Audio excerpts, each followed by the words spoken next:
You're listening to Cards to the Moon, a podcast about trading cards from both a collector and investor perspective.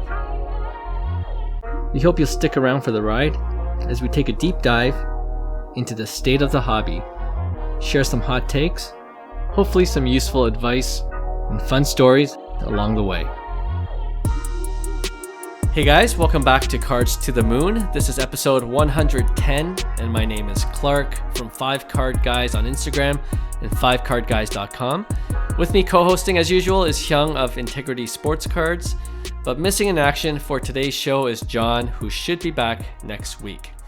So off the top, I thought our listeners would be interested in getting an update on your recent PSA submission, Hyung, that you got back, and one of those cards I'm really want you to talk about was the Max Verstappen Black Raywave 1 of 1, which you cracked out of the BGS 8.5 slab, if I'm not mistaken. Jeez, it was an ugly slab. I just gotta say, the silver the labels, 8.5, yeah, the 8.5 was bugging me.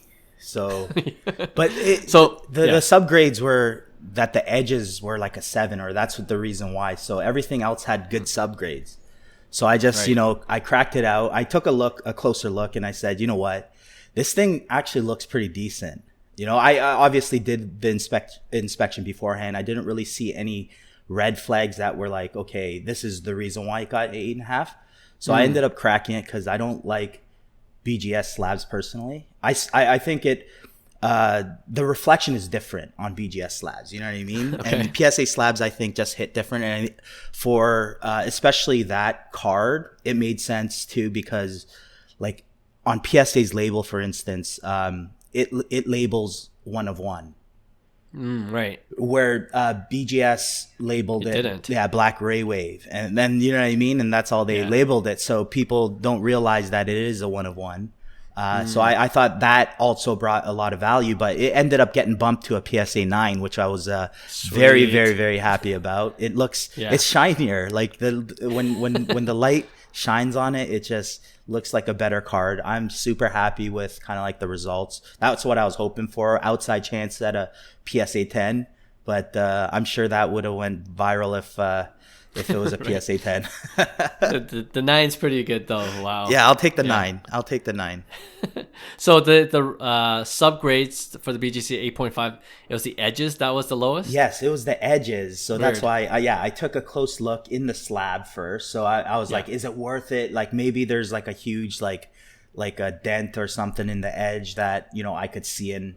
I've done that before in the past. Like, oh, this is the reason why there's no point on some, So I thought it looked pretty clean. So I thought it was worth, and I was bored a bit. I always wanted to do it on a kind of like a card that made sense to do it.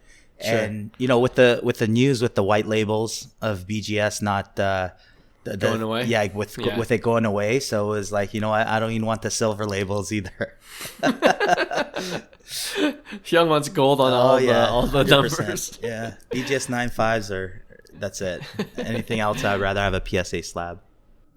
Yeah, nice. No, that was a good crossover. I mean, I'm glad you brought that point. I guess out of the 4 subgrades, if one of them you should feel the most confident about in most cases, I think if it was on edges, I feel better about cracking it and resubmitting, right? Like centering, you can't do anything about. Yeah. Surface. I think a lot of people do think that like if they see a BGS slab that has like a 9 centering, for instance, and then subgrades are 9.5 in all the other ones, they would think it's a good PSA candidate because PSA is more lenient with their centering than a BGS or a SGC, right? So I think a lot of people have that kind of like mentality where PSA grades more lenient on centering, so surface and corners and edges matter more and stuff like that. But interesting. Yeah, I don't really find any absolute truth because, like I said, it's a coin flip at the end of the day. Because fair enough. You know what I mean? We've always said it. And I'm either happy or pissed off at PSA depending on my grades. So last time I dogged them, but it was a good experience this time. I will say this: the customer service has been a lot better with PSA. The whole process has been better. Even the submission process, the whole communication process, the speed. We did submit the express, so we submitted 4 cards express at $150 a pop. Right. And we did so our buddy Jared Cito, he had the Topps Julio SSP, right, the update with Ichiro. Yeah, that ended up PSA 10ing for him, so I was super happy about that one. Yeah, it looked great. Centering was great, so I expected it to 10. Would have been pretty disappointed if it didn't. And then we sent. I actually cracked a Noah Bo Naylor's Superfractor. That was in an FCG. It was a 9 centering as well with 9 5s all the way around. So this was another example of, hey, it might be a good PSA 10 candidate. Unfortunately, it PSA 9'd. So that was on the flip. So, but I don't mind it because, again, it's a superfractor. I know people say you shouldn't, grade a superfractor. I think that's a crock of crap too. So it's like you should grade it because it's in a case. It's safe, right? So I'm a big believer in grading superfractor, especially with PSA, just because their designation is so bold and it looks different. The card hits different. So and then lastly, we also sent our buddy Andrew's Ohtani Exquisite Auto, and we sent it out on a dual grade. The dual grade being we didn't actually grade the card, so it just has an authentic label, but the auto ended up 10ing, so it's in a authentic auto 10.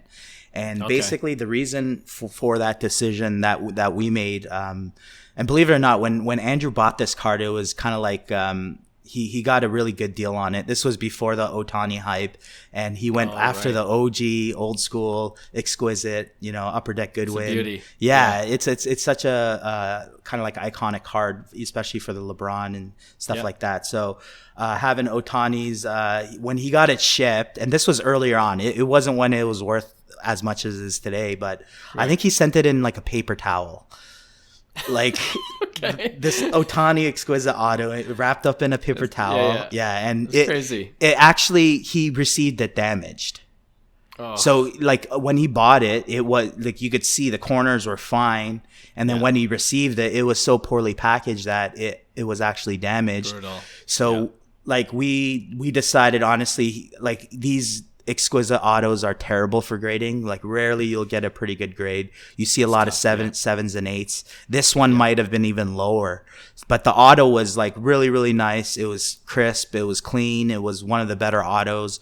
So I think now it looks phenomenal. I feel like the slab in authentic auto 10 was amazing. I will say this though. So we expressed it $150. The auto was an extra $50 or so. It was like $199, and then he got upcharged. I think it was I want to say $490 total. I could be right. Hang on, let me just double check that. It could have been $390. Holy. Yeah. So it was a total cost of basically the upcharge. I'm pulling up the invoice right now. But so sorry, it was $390. Okay. Yeah, it was $390 plus $46 to ship, so $436 US. Wow. To grade that Ohtani in an authentic auto 10. And John made a good point. It's like technically authentic is lower than any grade. Yeah. Right? So yeah. Would it justify that push, that bump, right? So PSA making money any way they can. Yeah, and then meanwhile we spend almost $1,000 or whatever it is on grading cards, 4 cards at PSA. I send 30 something cards to SGC in the 2022 Bowman Chrome submission, and we get it back the same time. So this was like 2-week turnaround. $9 a card. So we submitted at December 31st, just right before the deadline. We got it January 15th. So 2 weeks in and out the door, 30 cards, no value, $240 for 30 cards. I spent $1,000 for 4 cards at PSA. Crazy. There you go. So that's the difference. That's the difference in price in PSA and SGC right there. Yeah. Crazy. Yeah, I couldn't believe it. But I guess for Andrew, who has the Shohei with the authentic auto 10, he's guess pumped. you can't complain too much because it's suddenly very, very valuable, right? Oh yeah, and I think he got in really, really early, like stupid early. So I'm pretty sure he's happy. Even paying that grading fee, he's multiplied that card easily in terms of the current value right now. Yeah, happy for Andrew. There you go. Yeah, nice. Yeah, thanks for sharing. That was a pretty good submission then. It's not always the case, but good to overall good to expensive, but it was a good submission. And for SGC, we did send in like our boy. We're close with Denzel Clark on Oakland Athletics. Oh yeah. He's a big time prospect. I think he's going to be a superstar in the big leagues. But we sent the green atomic and gold shimmer auto. His Bowman chromes were out for the first time. His autos in 2022, and we both gemmed both 10s. So which is nice. We're pretty happy with that. So that was the highlight of the PSA SGC grading, and especially at that price that SGC had, for sure. Oh yeah, that's a beauty. Yeah, and especially with the green, he's an Oakland Athletics prospect, right? So color match. Love the color match. Yeah, 100%. Awesome. Yeah, no, that's great. I hope I submitted the Wander Franco Exquisite Collection, and I did the authentic, and I'm not sure if. No, I don't think I even graded the auto. I just wanted an authentic slab. And we'll get to that later on in the show about PSA authentic slabs, because that's been a point of controversy lately. But I did value. I wish I did express like you did, because you got it back already. I'm still waiting for mine, so we'll see. And they might upcharge you for that too, right? Oh man, that's true. Yeah, that's true. So we'll see. When that comes in, I'll let you guys know on the pod. But we'll see. All right. Let's move on now to hobby headlines. Okay, so one of the questions we get now and then as hobby content creators is whether we do this full time. And I assume the answer for most people would be no. It's just something you do for fun on the side. And that was certainly the case for me when I got back into the hobby about 5-6 years ago. But after a couple of years, I was lucky enough to transition into making hobby content full-time amongst other business ventures. Now, Hyung, you're an entrepreneur as well, and Integrity Sports Cards is just one of your many businesses. So I thought for this segment, we could share some of the lessons we've learned on our way to becoming content creators and just generally running our own business on a full-time basis. Again, just because I do get these questions, DMs on my Instagram account on 5Card Guys, wanting to know how they can grow their channel, grow their social media presence. So I thought maybe it'd be useful for people that want to get into this more, not just full-time, but just want to do more on the side as a side hustle to begin. So I wonder if a good place to start is something we both fundamentally agree on, which is to bring value to our audience, right? We say that all the time in our meetings. Any initial thoughts on this when we say this? For sure. Giving value is probably the most important thing right now in even any digital marketing. Outside of cards, if you run a business, you have to kind of give value to basically identify who you are as a brand. It's a lot easier to kind of do all that up front, to do all the legwork up front so people already know what you're about, right? So if you constantly give value, people will understand that, you know what, he kind of knows his stuff, right? So it's like every day you're dropping little bits of truth that you might know because you're in a specialized field, right? So 100% give value always. Yeah. And I think a common mistake for people that start off is like instead of bringing value from the beginning, they ask the audience for things. 100%, right? Yeah. And I think with bringing value is like, what do you think would benefit the audience from the knowledge you're bringing to them? Right. You know, so part of it too is like I would stick with a niche.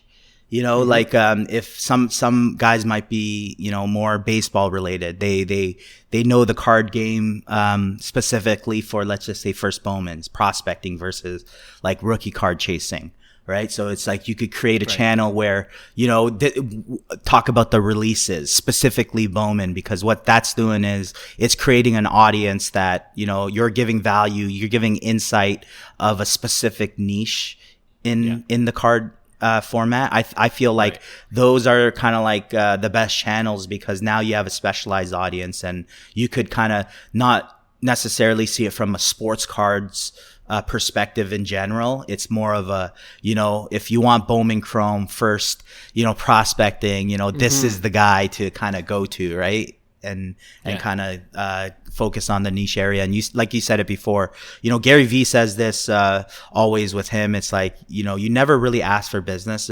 Businesses should be kind of like the byproduct of kind of like constantly giving value in the culture that you're kind of alluding to, and then you drop the hammer once in a while where you have a product that could help that industry usually. Right. So all my businesses too, whenever we run off a digital platform, we're releasing like a online curriculum for baseball, for instance, now.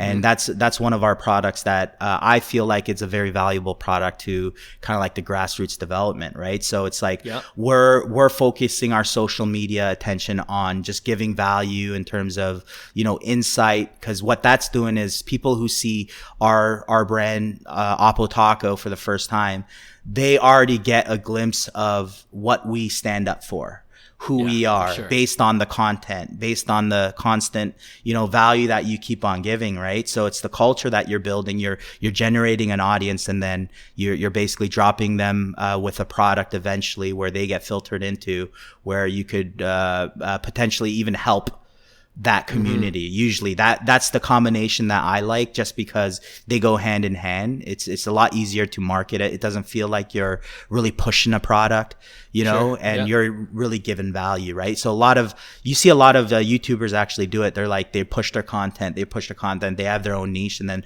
by the way, we do have, grading submissions, like go check it out. And then it's a easy segue for those to kind of like believe in that brand, really, because they've been listening to them. And podcasts, for instance, are great too. Yeah, exactly. And that's why we're doing this podcast. Like even now, after almost 2 years of doing the podcast, our intention is always to bring value to our listeners. We're still not monetizing off of it directly, No, 100%. Just letting everyone know we like to do this for fun, and and as we talk about it, as we learn more about the sports cards. And I like your point about starting with the niche. You can start with niche, and then you can always expand as you grow into knowing more about the hobby. And that's kind of what we did too. That's kind of what I personally did with my 5 Card Guys brand. It's like, like you, baseball cards was my thing, and that's where I started. My first post, I believe, was probably the Ken Griffey Jr. Upper Deck on my Instagram, and then I just saw what other baseball cards are out there. And then as I got into sports cards in general, I got into football, I got into basketball relatively soon after that, and then I started posting more of that as I'm learning more about those respective sports, and then the sports cards in those markets as well. So for sure. So that's a good piece of advice there. And with podcasts, we could have social media posts, videos, building websites. Just start with like what because it's also easier to write or to produce things that you already know about. You're not trying to think of what else what other content can I put out there, at the risk of making things up. And people, the audiences are smart enough that they know when they could see BS. So, you might as well be honest up front, and then you got to be transparent. What Yeah, 100%. People see it like so easily, and I think a lot of people too, it's a matter of starting. Like they think that they have to have all these things. Like I remember when we started this podcast, like we had nothing. We didn't have one person listening. We're like, you know what? We'll see where this goes, because what happens is you start building those opportunities, right? As you build consistency, you start building those opportunities. And if I hadn't started like Oppo Taco, more like things wouldn't have happened and progressed. Even with my other businesses, they go hand in hand. Because if you just think that it's going to be, you could just, do it when you're ready, you'll never be ready. So it's like, start now, get through the ugly phases, you're going to suck. Right. So it's a matter of, seriously, just, accepting that as kind of like the growth stage. And I think a lot of people are scared of that, to be honest. They run away from it. So it's like, I encourage you to kind of like, put yourself out there, because when you do that, you start learning at warp speed. Yeah, right. Absolutely. Your point of consistency is a good one as well. I want to touch upon that too, because when you start, you just don't know what's going to happen. Like there are things you could plan for, certainly, right. but there's so many other things that you never plan for, and certain things happen very serendipitously, right. And for example, when I started the Instagram 5-card guys again, and I just did that for a year and a half and 2, and then a friend of mine that I worked with, who's part of our sports card group, he said, I know a couple other guys that just got into sports cards. One of them happened to be you, Hyung, right? That's right. Yeah, that's right. And here we are. We're like, why don't we start a podcast together? 2 years later, we're still doing it, but more opportunities, right? Since then. Yeah, exactly. And you know what? Like to your point, if I hadn't started the Instagram page, right. None of this would have happened. Maybe 100%. It would have happened some other way, but right. This is the surefire way that it did happen. Right. And I know you mentioned consistency. I know it's tough. Like one of the toughest thing about content creation, and I do this outside of, sports cards, even creating sports card content is not easy. Right. But yes. as you do it, I think the best way to do it is create consistency, as we said. But you could you could film multiple content,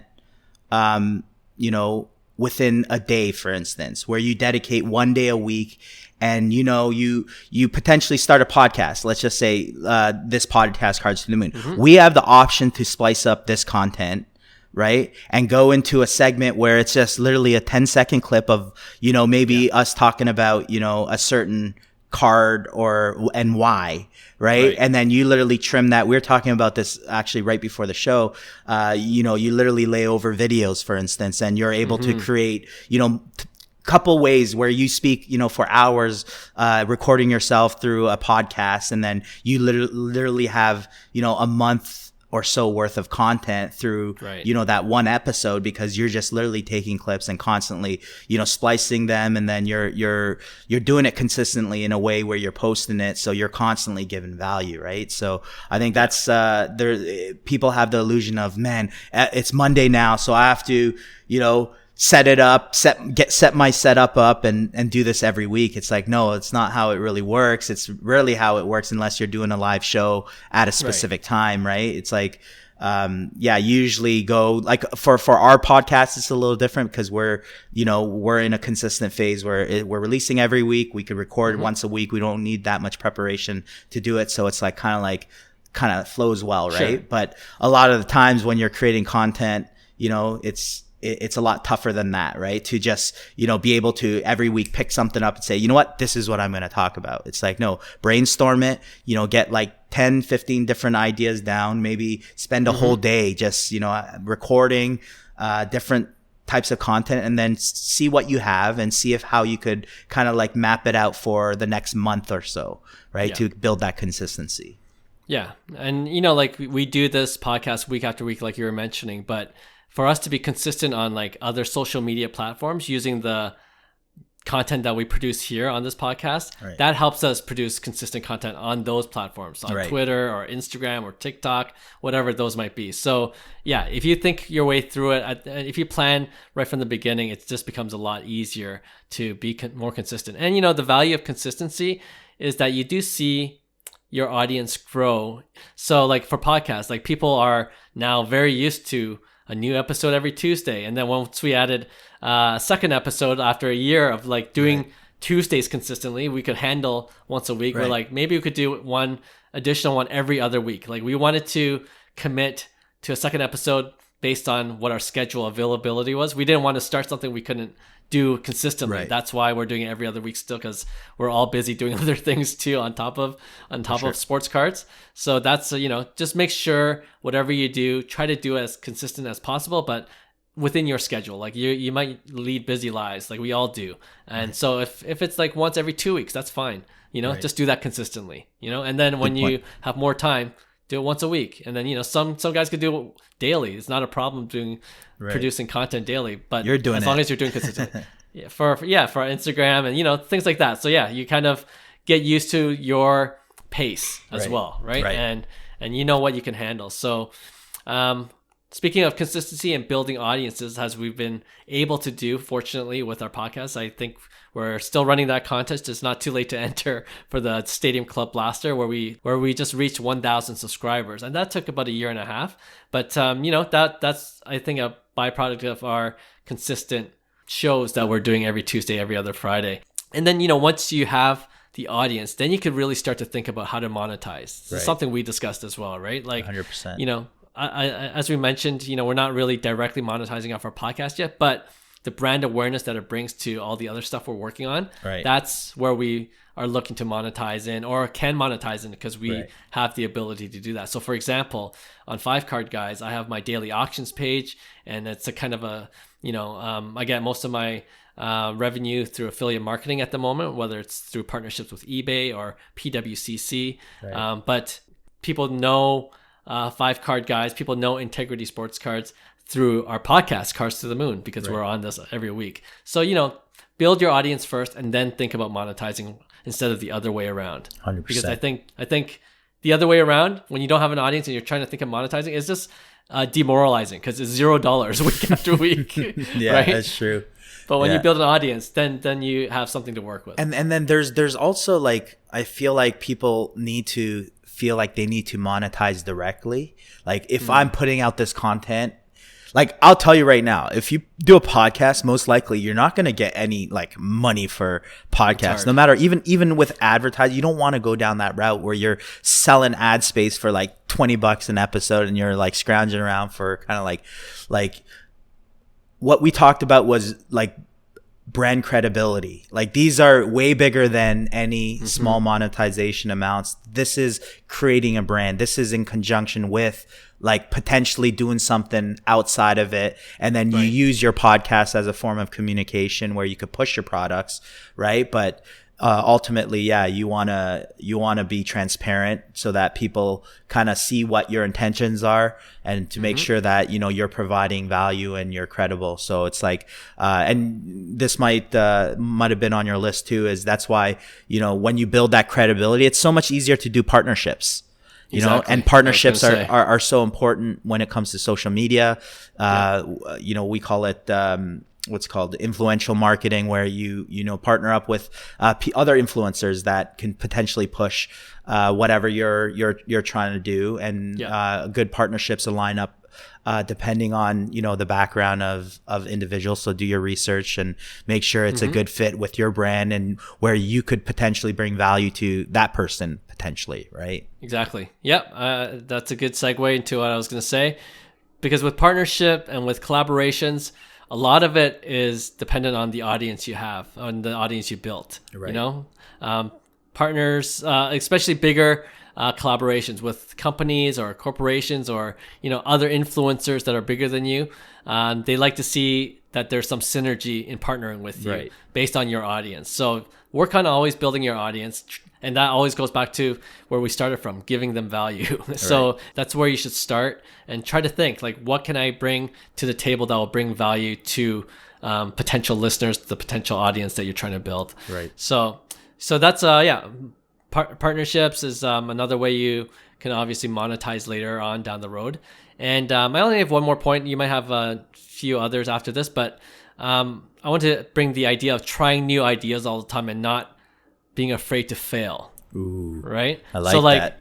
It's a little bit related to what you're saying about starting. I think people are afraid to start just because they're like, oh, what if it doesn't work? Or, but what if it does work? That's exactly. Question, right? And that's the thing. You'll never know, right? If you don't try, right? It's like, I think part of our society has built the culture of, always doing stuff for external pleasure or whatever, because other people are watching, therefore I do it. No, do it for yourself. Want to build, and understand that failure is just a stepping stone to success. It's like, if you don't understand success, you don't understand failure. You need both to pretty much build that perspective. And for us, like, the mindset has to always be, it's not about failing or if I fail or not. We never do anything that I consider it failing. It's a matter of pivoting and saying, you know what, I didn't have the right formula, so try again.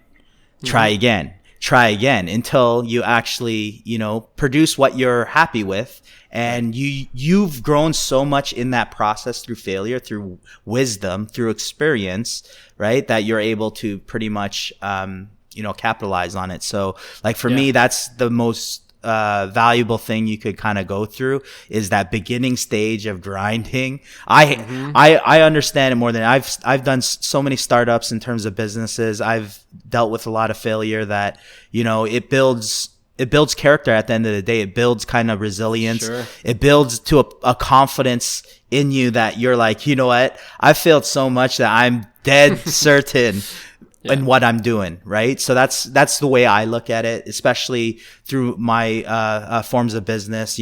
Like you have to have the, kind of like the guts to be able to take that risk. But you realize that when you do that, you just literally kind of like bathe in growth, right? Which is the best. Yeah. Yeah, absolutely. And, like I listen to a lot of business podcasts as well, in addition to sports card podcasts. Yeah. And honestly, the commonality of all the successful entrepreneurs, business people, when I listen to their stories is the fact that they learn from their failures. Right. And every one of them I have not heard a successful business person that says like, no such I thing. hit it 100%. I've been, batting 1,000. I don't know what failure is like. No, that doesn't exist. Right. It's like baseball. It's like batting average is like 30% success rate in MLB gets you the Hall of Fame. Yeah. You know what I mean? That's like business. There you go. See, another lesson in perspective, right? Yeah. So yeah, absolutely. Try new things, like, even like small as trying a different platform, like, an example for when I started with 5 Card Guys, I actually started on Twitter, and, I built like maybe an audience of, I think I'm at, oh man, I can't remember. I want to say 3,000 followers or followers on Twitter. Yeah. And then, this was definitely by far the most on any platform. And then Instagram came along, and I'm like, might as well see what this Instagram's about, and just trying to figure out their platform, what's good on there, it's mostly about photos. So, okay, I'm going to post about some awesome cards I like, and right. and then I can find it, and you just post it, and you just don't know what's going to happen. And then next thing you know, my That's your Instagram's platform. Is that my platform? Yeah, it's over 30,000. And, if I had just stuck to Twitter thinking that this was the best it's going to get, right? What I would have never experienced what I've experienced in Instagram, and the cycle continues, right? Like now I'm trying TikTok, and I have about maybe almost 1,500 followers, so a lot less. But I'm learning how to produce content for that platform, and I would never think of it as a waste of time. Like some of my posts get like double-digit views, you know what I mean? Like it's I think half of that's from me just watching it multiple times. You're like, I should change this. I'll keep it. 11 views. Yeah, so that's exactly. And like you learn, you see what content works and what doesn't, and it's fun kind of producing content to see.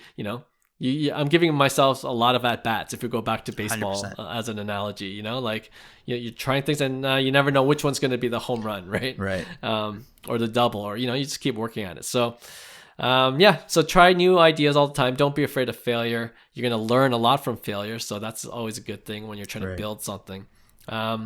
But yeah, I hope that's useful. I'm not sure if there's any other advice that you want to give to our listeners. I would say if you have anything like monetization related, whether it's a product, it's like always look at it in the macro lens and saying, how is this product, becoming a solution to the industry problems, right? Yes. And I believe there are a lot of problems in any industry.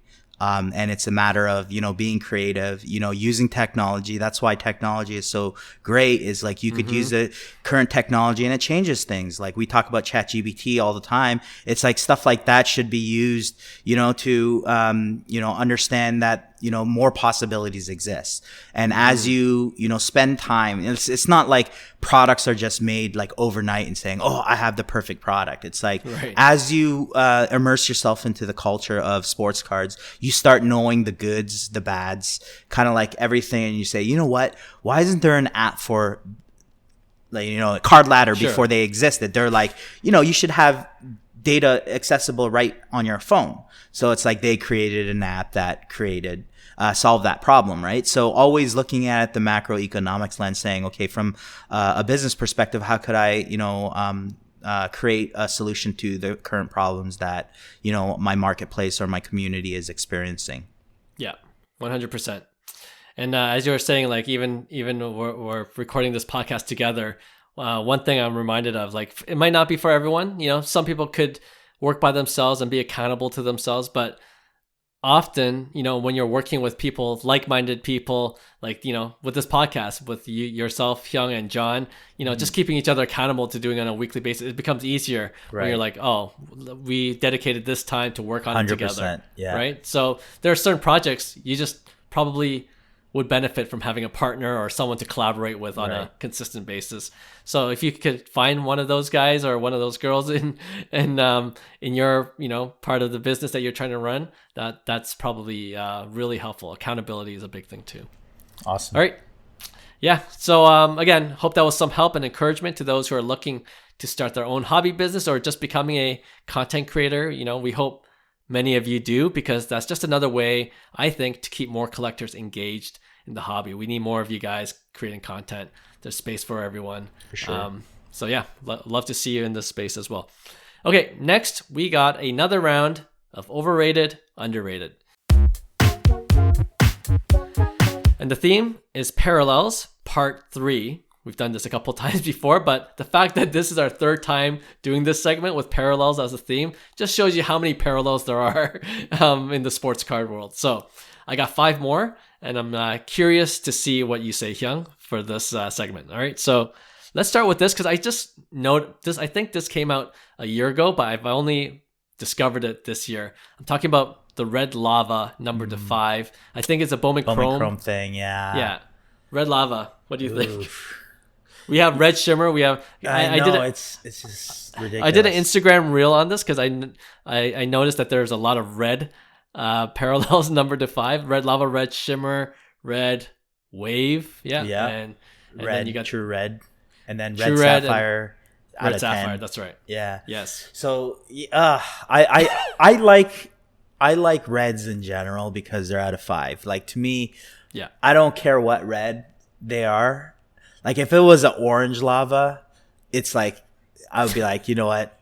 That's overrated. Fire. Come on. Oh, really? Overrated. Yeah. I would say orange. I think red lava is fire. Like literally. True. But it's like, lava, right. It's red, which is out of 5. So I'm not gonna lie, I don't love the shimmers, like I said, and lavas, but I'm not gonna hate on it as well. Like, people like absolutely hate on it, so I could see that it is underrated in a sense. But with this, I believe everybody does have the hype of, oh, it's a red, so it should be worth like $20,000, right? So I'm gonna say it's slightly overrated. Okay. True red's where it's at. Of premium prices. Yeah, you can't be true red. Yeah. Oh man, this is a tough one because I actually love the look of Red Lava. It looks pretty nice, like I don't mind the look.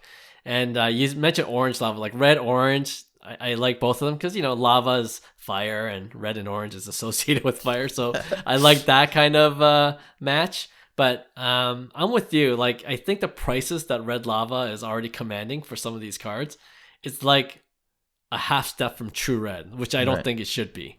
Right? So I'm going to say slightly overrated as well. Okay, this next one, actually, we had an interesting conversation from our WhatsApp sports group when the, was it the J-Rod? J-Rod the J-Rod Clear popped up, and I think that's a Tops from the top set. It's numbered to 10.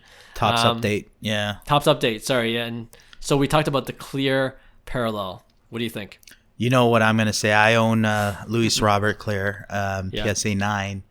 I've pulled one Clear in my whole life, and they are impossible to pull because they are the highest paper parallel, right? So it's the next highest after the camo, Father's Day, Mother's Day 50, and then camo's 25, and then you have the Clear at 10, and then you have your Platinum 101. So the Clears are super, super rare. I think they do command like a ridiculous premium, but they are beautiful cards. So for me, I think they're super undervalued because you never see them, and you know, people really don't chase them either. I'd say it's not like, oh, the clear is the first thing I want, the first parallel. People would rather the black or the Independence Day or even Father's Day, Mother's Day, right? And then they find a clear and they're like, oh, it's too expensive. Everybody wants the moon for it, so it's like it's very difficult to get comps. But I think in general in the hobby, I think hobbyists love clear. I think it's one of the most desired parallel. But ever since the whole flipping world came in, clears kind of got disappeared because it's a paper parallel, and paper parallel gets, I guess, a little less love, especially the newer designs in 2020, from 2020, 2021, 2022. I thought the paper designs were absolutely an embarrassment to tops. I shouldn't say absolute embarrassment, but compared to 2019 and 2018, you know, the paper parallels were really different, right? So I think clears in general are underrated, even though they command a high price. And I know on our group chat we said, you know, they're impossible to sell, and or something like that, right? It was impossible to sell, but you know, they're worth it or something like that, you know. Yeah. Well, I think one of us said for flippers it's the worst parallel. It's the worst parallel for flippers. Yeah. Yeah, clears, I don't know, it's underrated in a way because it kind of is under the radar, like you mentioned, for a lot of collectors. But like when I see it pop up, I'm a little, if I'm honest, I'm a little underwhelmed because I don't think I've ever seen a clear in person. I feel like I would change my mind if I held a clear. Next time you're in the office, show me. Yeah, I'm gonna show you. Everybody who holds a clear, they change their mind. All right. Instantly. All right. And here's why. I will tell you why. So the thing that got me on clears was the Acuna. So like you had back in 2018, you had the chase. Like what was the Acuna's rookie card? True rookie card. SP bat down. You're like, no, that wasn't a true rookie card. Yes, that was the first release series too. There's all these like ridiculous debates. Anyways, a lot of people thought Topps Update was, you know, the true flagship because it has its parallels, you know, has the paper parallels. And then that year was phenomenal. You're talking everybody's after Soto, Ohtani, Gleyber Torres at the time, Acuna. The Independence parallel was ridiculous. The black parallel was ridiculous. Even the golds, right? So, clears are, basically the Acuna. When I seen one of those, I didn't see a clear before, and I seen a Acuna clear. And just because you're so used to that base image, and you're in awe of all the parallels. So at the time, it was impossible to get even like a black Acuna black in paper, right? Out of 67, like you see one for sale at the time. It was like $5,000. People are like, that's crazy, like that's insane. Like no one's gonna ever pay for it. And then boom, you see the Acuna clear, and it's such an iconic card. But then on the reverse side, obviously it's acetate. So it's like, it's like literally the back image of that card. So it becomes such a cool card in such an iconic, mass printed base card, right? That you're looking for like a cool parallel. So that's why I think the Independence Day held a huge value in 2018 with Acuna. Same with the black, which is ridiculous. Camo as well, but not as much. But then the clear, we were talking about another level. Like nobody would sell the Acuna clear for less than 10K at the time, right? So that's where it was kind of like a wow factor for me. I've always chased it. I've seen the Tatis clear that I kind of like had the chance to pull the trigger at like 3K, and I didn't. And I wish I did at the time, right? Because I think that card is worth a lot more than that. But that's why I like clears personally. No, I like that background. You know what? I gotta see it. So until I see it, you gotta see it. Next time I come into the studio, I might change my mind. But right now, I think it's overrated. You know, because the pictures, they just don't do it justice. Right. You know what I mean? I will say they are impossible to gem because of surface, because of the acetate. So most have surface issues. So it's like when you see a clear, that's usually the issue with it. They probably won't be a 10. Yeah. Okay. Good to know. All right, let's go on to another Topps parallel, the Platinum 1 of 1. I bring this up because there was a J-Rod that's just listed on eBay, his Platinum 1 of 1, and just, overrated or underrated? I want to hear you first. Woo. Okay, I was well, first I would say overrated in terms of the look of the card. I absolutely despise the fact that they say platinum. It looks like a gray printed, Epson printed on the inkjet here. Come on, it's like this is the platinum. Make it like when you pull a superfractor, you have that wow. It's like, you see the superfractor, you're like, okay, this is a card. This is a 1 of 1. You pull a platinum. I know many times where I actually pulled a couple platinums. You kind of like skim through it. You're like, oh, it's not overwhelming. And you're like, oh my God, this is a 1 of 1, right? So I'm underwhelmed with the platinum. I think Topps could do a way better job with it. So I'm going to say overrated.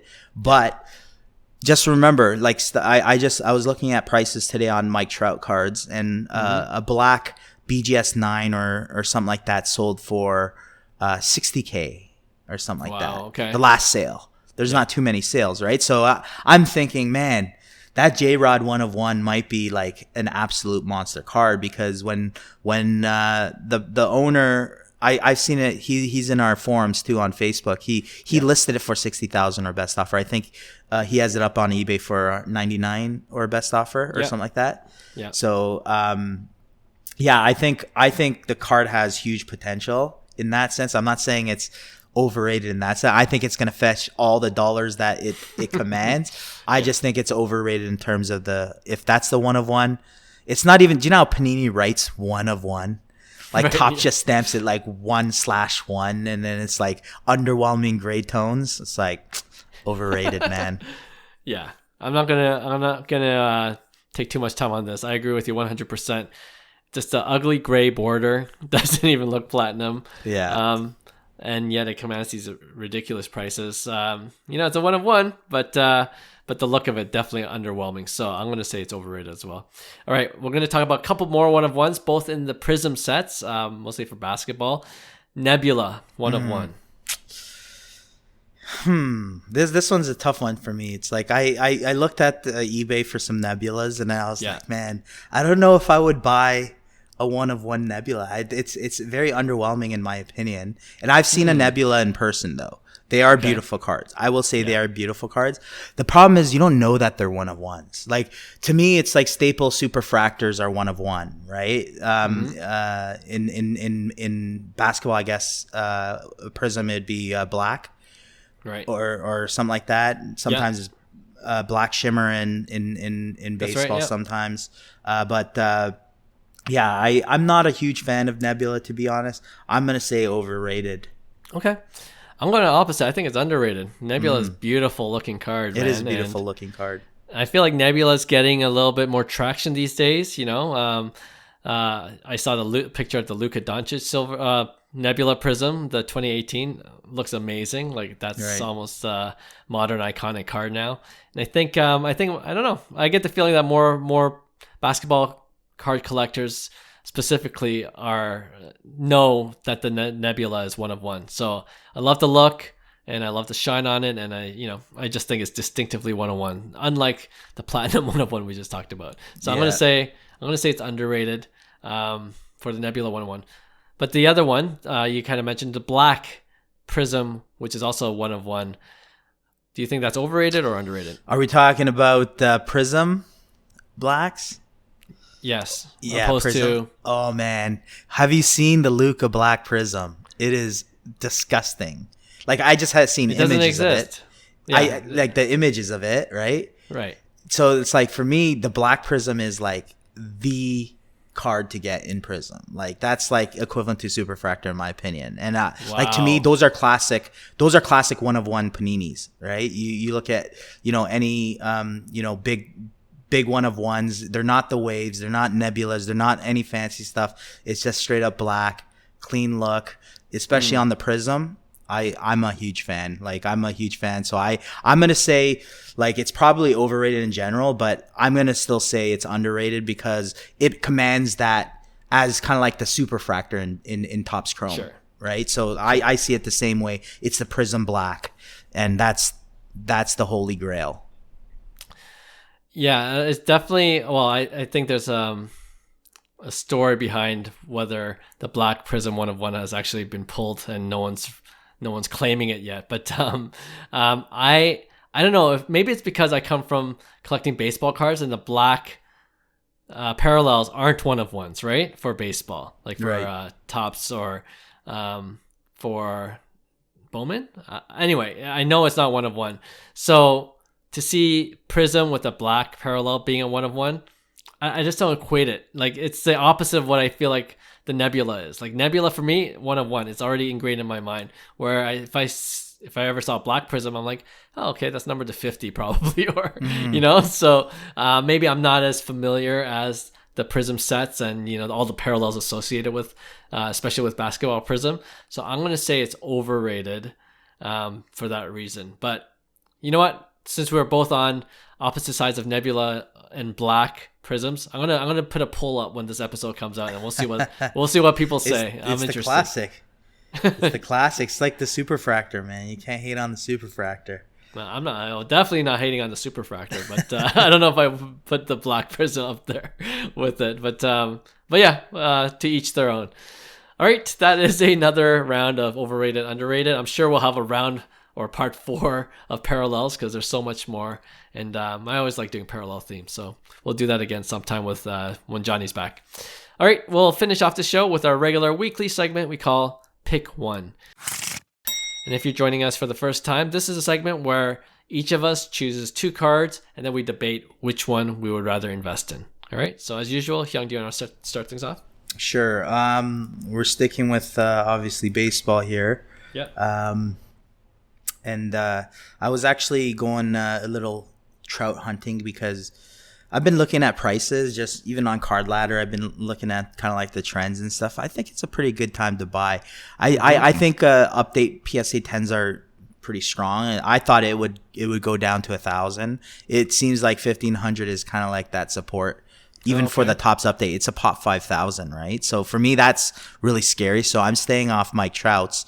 I'm looking at more of the rare parallels that kind of fell off the face, maybe good values, right? So if I'm in the market for a Mike Trout, okay, I basically, set the budget at around, and I'm not saying that I am in the market, but I picked 2 cards that I was like, what would you kind of spend $4,000 if your budget was like that 4,000 and you had to come under that $4,000 budget? Okay.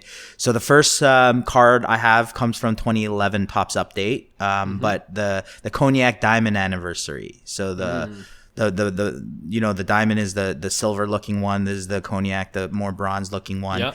A BGS 9.5. So this was a min gem though. It's a pop 121 in a BGS 9.5. Okay. And last sold for $3,994 on Card Ladder, January 7th. Okay. I'm going to pair that up with another trout that I personally like. It's one of my favorite trouts. It's basically 2011 Bowman Chrome Mike Trout refractor. So it's the image where he's standing tall. I personally believe this is his first released rookie card. I believe. I didn't do any research on it, but it makes sense because Topps update would have came at the end of the year. Bowman Chrome releases sometime in the summer, right? And then you have your Bowman draft at the end of the year, right? So you have where he's more crouched down. This is the image where he's standing tall. I believe they're both 175, but this is card number 175, the refractor PSA 10. It sold for $3,720 with a pop of 121. So they're both 121. Wow, okay. Population report. This is a PSA 10 refractor though in the Bowman Chrome. So would you go the BGS 9.5 Cognac update paper, or would you go the Bowman Chrome refractor? Yeah, there's a couple of different factors at play here, right? PSA versus BGS, of course. Paper versus Chrome. Yeah, I think for me it's personal preference, and I think easily for me I'm choosing the Cognac Diamond Anniversary. Really? I just think that Topps update is iconic for one of Mike Trout's most iconic rookie cards. Sure. Other than the Bowman Chrome Auto, right? I think it's up there. And I agree with you. I like the Topps update, but the pop count's too high. I think that could be very volatile. So, the next best thing is to find a more rare parallel. Right. Cognac Diamond, I don't mind the look at all. I like that, the border and the background. And, for the other one, like, I get what you're saying about this might be the first rookie card for Trout, but I don't know if the hobby recognizes that or realizes that. So for me, like, certainly I didn't, right? So it doesn't have that much appeal to me in that sense. So for me, I like the Cognac Diamond Topps update. It's a beauty. Interesting. And I don't mind BGS 9.5. You guys know. Nice. For me, I think I go back and forth with this actually. But I think I really like the Trout, the Bowman Chrome. Just the card in general. I think it's an underrated card because of the pop count in general. It's a lower produced, and that's what alluded me to kind of alternatives in that 2011 update. It's like, should I go paper? Should I go gold? Should I go, even Target Red at the time was affordable, right? So like those parallels really got my attention, and then realizing that there's not too many parallel options. For Chrome, there's only there's two refractors, which is the Bowman Draft Chrome and also the Bowman Chrome we're talking about. So for me, I like the Bowman Chrome card better, to be honest. It's something that I always kind of like. I like the image better. I like the card better. I like that it's a refractor. I like that it's PSA 10. So I'm going to actually choose the Bowman Chrome refractor PSA 10. All right. Yeah. Okay. We'll ask John next week. He'll break the tie for us. Yeah, for sure. What he says. All right. That's a good one. I like it. Okay, so I'm going to do something a little bit different for my pick one. And this is because I put a post of as I was mentioning earlier, the J-Rod 1 of 1 Platinum on my Instagram feed this morning. And it was graded a PSA Authentic. And I didn't know that was going to bring a lot of comments on this post because people just don't like. There are some people that really don't like the PSA Authentic on the 1 of 1. And then there are people that said, it's the reason why we're assuming the seller, potential seller, is looking decided to do the PSA Authentic was maybe there was some damage to it. Kind of like the Shohei, kind of like my Wander Franco, you think it's not going to grade well. So, if it came back a PSA 7, right? That's why I want to compare my pick one to. Would you rather have a PSA 7 or a PSA Authentic? Ooh. You know what? If you said anything lower than a 7, I would have said Authentic. But I think 7 is the marker. I think with a 1 of 1, I think you're okay there. I think a lot of and I don't love the Authentic label by itself. Like, I feel like Authentic Auto 10 makes sense, but just Authentic, it's just like, okay, definitely it's damaged. So I could assume that it's a PSA 4 or PSA 3. So PSA 7 is not really that bad. It's still in relatively decent condition, especially if it's paper. And, paper is impossible to gem, especially if it's the 1 of 1. You have only one chance to gem that card, and it depends on how it came from factory, right? So I'm going to say PSA 7. I don't mind that, but anything underneath, I think I would have picked Authentic. Okay, interesting. What are the comments saying? I didn't check it. Some people really don't like PSA Authentic. And no one's really saying, like, what's the line? Is it PSA 7, PSA 6, PSA 8, right? So, but yeah, I mean, definitely the most vocal are the ones that say, why did you do PSA Authentic for this 1 of 1? Or even more on the side, it's like, why bother grading? That's another question altogether. Why bother grading a 1 of 1? You know what I mean? Because it's a one of a kind. Well, and I stand aside. I don't mind slabbing 1 of 1s for protection, and just even the Authentic. You want to make sure it's legit, so I don't mind it. But anyway, that's another question altogether. But for this one, PSA Authentic versus PSA 7, I think my line is a bit higher than yours. I think it's a PSA 8. So my heart would drop, I think, if I saw PSA 7 on a 1 of 1. And knowing that, sure, it could have easily been a 4 or 5. But I think my line is definitely an 8 in terms of value. Like, I feel like it drops a lot from a 9 to 8. you know? So I'm going to say I don't mind the PSA Authentic. And, you know, people I'm sure will assume that it's really damaged, but maybe it's just for a one of one, you just want to does it really matter at that point, right? Like, it's a one of one. I get Right. that. I get that you want a PSA 10, but like it's a one of one, right?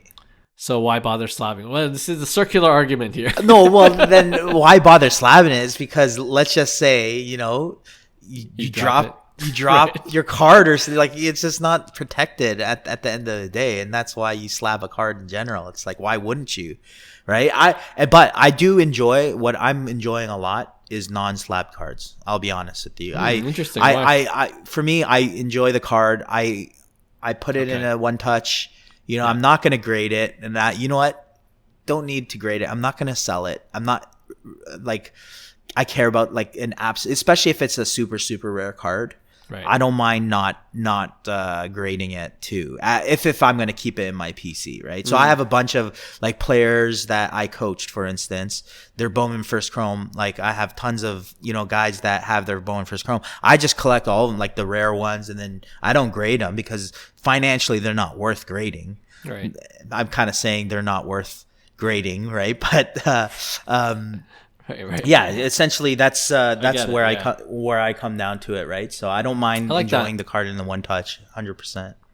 I like that. Yeah, let's get more people to agree with us and rebel against these grading companies that are just making way too much money off of us. And we're gonna sell one touches. That's 5 Card Guys' product. Yeah.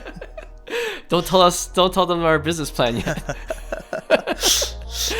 All right, that's a good way to end this show. Thanks again for all our listeners and subscribers to Cards to the Moon. We appreciate you guys. If you haven't already, we really appreciate you if you gave us a 5-star rating wherever you listen to your podcast. And we'll see you again real soon. Bye. Hey, thanks for listening to Cards to the Moon. We'd really appreciate you subscribing to our podcast wherever you listen to your podcasts. And you can also connect with each of us on Instagram at 5Card Guys, or you can follow Hyung at Integrity Sports Cards, or John at Trade You at Recess. You can also check us out at 5cardguys.com. Thanks again, and hope to connect soon.